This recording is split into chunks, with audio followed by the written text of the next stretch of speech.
أعوذ بالله من الشيطان الرجيم بسم الله الرحمن الرحيم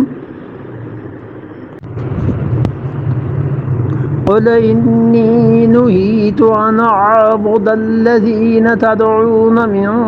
دون الله قل لا أتبع أهواءكم فقد ضللت إذا وما أنا من المهتدين۔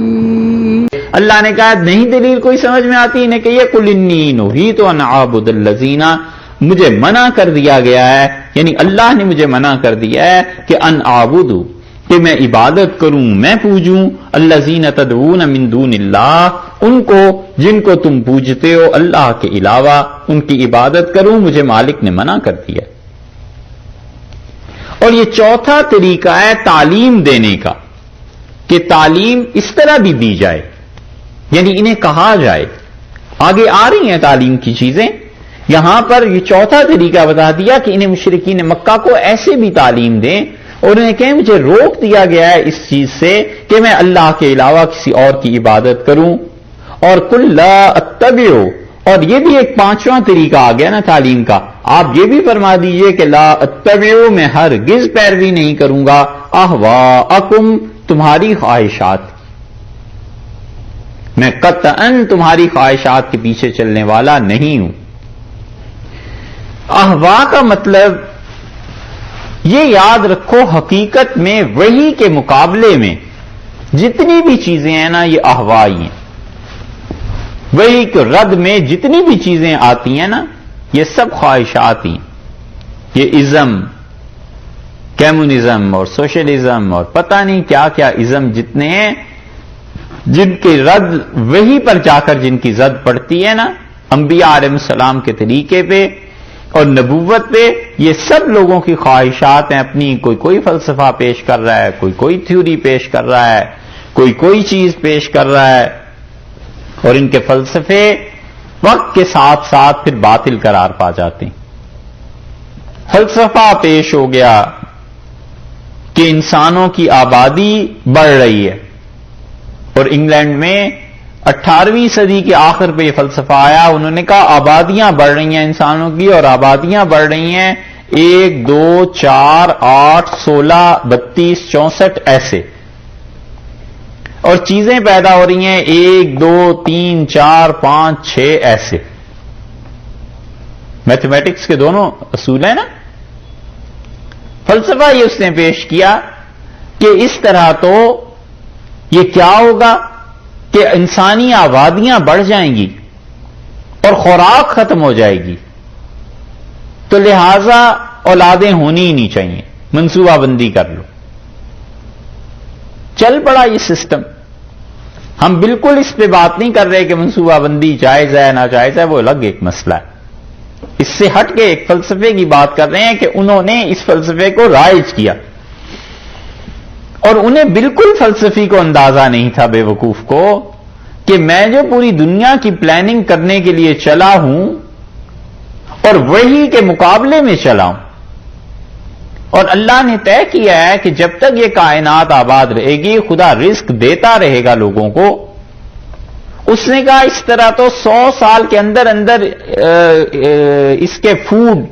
خوراک کے ذخائر ختم ہو جائیں گے اور انسان سب مر جائیں گے، ایک دوسرے کا گوشت کھانے لگیں گے۔ کچھ عرصہ پہلے ہمارے ہاں بھی ایک سائنٹسٹ آئے تھے اور اخبارات میں بہت تفصیلی بیان آیا کہ جس حساب سے پاکستان میں لوگ پانی کو یوز کر رہے ہیں اس حساب سے، اور پھر فلاں ملک میں اور حتیٰ کہ امریکہ کے بھی سارے انہوں نے اعداد و شمار دیے، ان کا 50 سال کے اندر اس انسانی زمین پہ آبادیاں ختم ہو جائیں گی، سب لوگ پیاس سے مر جائیں گے۔ ٹھیک ہے صاحب، انہوں نے یہ فلسفہ پیش کیا۔ 17ویں صدی کے آخر پہ 18ویں صدی گزری اور اولادیں جو کم ہونا تھیں وہ ہوتی رہیں، حتیٰ کہ 19ویں صدی آ گئی، اور 19ویں صدی کے آغاز میں شور مچ گیا، چیخ اٹھے پورے یورپ کے لوگ، جرمنی اور یہ ہالینڈ اور بیلجیم اور فرانس اور ہر جگہ کہ جی آبادیاں کم ہو گئی ہیں، اولادیں زیادہ ہونی چاہیے. اور اسے یہ اندازہ ہی نہیں تھا کہ آبادیاں پھر جب بڑھی ہیں ان ممالک میں جن ممالک میں یہ چیزیں اس فلسفے پہ عمل نہیں کیا گیا، تو اللہ تعالی نے ایسا بڑا انقلاب دنیا میں کر دیا کہ آپ ایک چیز لے لیجئے، مرغ، انڈے، کتنے وسیع پیمانے پہ اب خدا نے دوسرا سسٹم شروع کر دیا، مل جاتے ہیں. ہیچریز لگ گئی نا، اللہ نے رزق کا بندوبست کر دیا، مشینیں شروع ہو گئیں. جو زمین کا قطعہ پہلے ایک خاندان کو پال سکتا تھا، اب اسی سے اتنی فصل حاصل ہونے لگی کہ 10 خاندان پال سکتے ہیں. تو اس کے ذہن میں یہ آیا بھی نہیں اور آ بھی نہیں سکتا تھا کہ خدا اپنی مخلوق کو بچانے کے لیے دنیا میں عنقریب ایک ایسا سسٹم لانے والا ہے جس سسٹم کے ذریعے لوگوں کو اتنی خوراک ہوگی، ملکوں میں اتنی چیزیں پیدا ہو جائیں گی کہ وہ تنگ آ کے آخر سمندروں میں پھینکنے لگیں گے. اللہ کا ایک نظام ہے، چل رہا ہے. لوگ سوچیں، عمل کریں، بات کریں، لیکن وہی کے مقابلے میں وہی بہت بڑی چیز ہے. خدا کی طرف سے جو علم ہوتا ہے اور نبوت جس علم کی بات کرتی ہے، ساری دنیا مل کے بھی اس علم تک نہیں پہنچتی. وہ تو انسانیت کے لیے رہنمائی اور قیامت تک. اسی لیے اللہ نے فرمایا کہ قُل لَا أَتَّبِعُ أَهْوَاءَكُمْ، آپ ان سے کہیے میں ہرگز پیروی نہیں کروں گا تمہاری خواہشات کی. خدا کی وحی کے مقابلے میں تم مجھے کہتے ہو شرک کرنے لگ جاؤں، خدا کی وحی کے مقابلے میں میں علیہ باللہ گمراہی اختیار کر لوں. اگر یوں ہوا قد ضللت، تو کیا ہوگا؟ میں بہک جاؤں گا. پھر تو میں بہک گیا، پھر تو میں کیا ہوا؟ اصل راہ سے ہٹ گیا. اذن، اور جب یہ ہوا، وما انا من المہتدین،